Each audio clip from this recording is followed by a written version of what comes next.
Boss lady ने एक employ को इसलिए फायर कर दिया क्योंकि वो काम के दौरान मोबाइल यूज कर रहा था, पर जैसे ही उसे निकाला कुछ सेकंड्स में कंपनी के सर्वर पूरे तरीके से डाउन हो गए। वो आदमी टेक्निकल एरिया का हेड था और उसके जाने के बाद कंपनी में कोई नहीं था जो इस इशू को सॉल्व कर सके। कस्टमर्स के कॉल्स लगातार आ रहे थे और अगर इशू 2 मिनट में फिक्स नहीं हुआ तो कंपनी के शेयर्स क्रैश हो सकते थे। पूरा बिजनेस बर्बादी के कगार पर था। तभी उस प्रेसिडेंट लेडी को समझ आया कि जिस एम्प्लॉय को उसने फायर किया है वही कंपनी का असली पिलर था। वो अकेला सेंट्रल सिस्टम मैनेज करता था और किसी भी प्रॉब्लम को कुछ ही सेकंड्स में ठीक कर सकता था। इसीलिए कंपनी के प्रेसिडेंट ने पर्सनली उसे हायर किया था और उसे हाफ शेयर्स देने को भी रेडी था ताकि वो कंपनी में रुका रहे। उसकी लीडरशिप में कंपनी हमेशा नंबर 1 रही थी, लेकिन आज जब प्रेसिडेंट ट्रिपर था तब इस एक्टिंग प्रेसिडेंट लेडी ने उसे बिना कुछ कहे पानी मुंह पर फेंक दिया। वो आदमी कहता रहा कि वो बस कुछ मिनट्स आराम कर रहा था क्योंकि उसने पूरी रात काम किया है, पर लेडी ने उसे लेजी कहकर फौरन निकल जाने को कहा। उस आदमी ने बताया कि उसे निकालने के लिए प्रेसिडेंट की परमिशन चाहिए, पर लेडी ने हंसते हुए कहा कि उसे डिसीजन लेने के लिए किसी की जरूरत नहीं है। असिस्टेंट ने भी कहा कि अब बॉस लेडी ही फुल कंट्रोल में है, उसे बस 2 मिनट भी पैक करने के लिए, वरना सिक्योरिटी उसे निकाल देगी। लेडी के रुख को देखते हुए वो चुपचाप अपना सामान पैक करने लगा। एक जूनियर एम्प्लॉय ने उसके साथ जाने की कोशिश की, पर उस आदमी ने उसे समझाया कि अपनी 80 साल की माँ और बच्चों के बारे में सोचो। इसीलिए वो जूनियर रुक गया, पर रोते हुए उस आदमी से रिक्वेस्ट करने लगा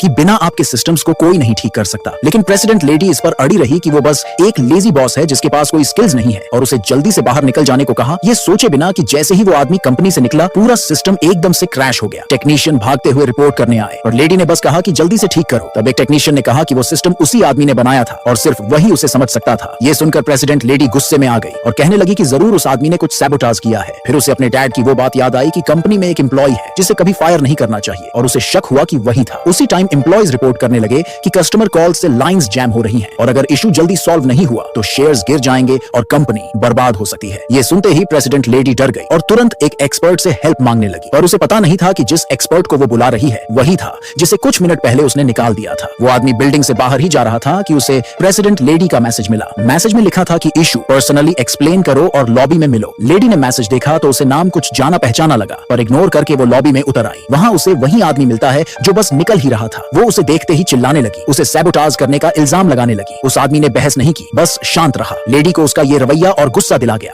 तो वो घमंड से कहने लगी कि अगर उसने किसी को कुछ बताया तो पूरा स्टाफ उसे हेट करेगा। आदमी ने बस पूछा कि क्या प्रेसिडेंट को पता है कि वो क्या कर रही है। लेडी ने गुस्से में जवाब देने के लिए तुरंत प्रेसिडेंट को कॉल किया, पर प्रेसिडेंट बिजी था। बस इतना कहा कि खुद संभाल लो और कॉल काट दी। लेडी ने आदमी पर हंसते हुए कहा कि तुम कुछ खास नहीं हो। फिर गार्ड्स को बुलाकर उसे निकाल देने का ऑर्डर दिया। आदमी जाते जाते बस इतना कह गया कि एक दिन तुम्हें पछतावा होगा। लेडी ने घमंड से कहा कि उसे कभी पछतावा नहीं होता। तभी अचानक पूरे कंपनी में इमरजेंसी अलार्म बज उठा। लेडी के चेहरे पर डर था। उसी पल प्रेसिडेंट का कॉल फिर से आया और कॉल रिसीव करते ही लेडी का चेहरा डर से सफेद पड़ गया।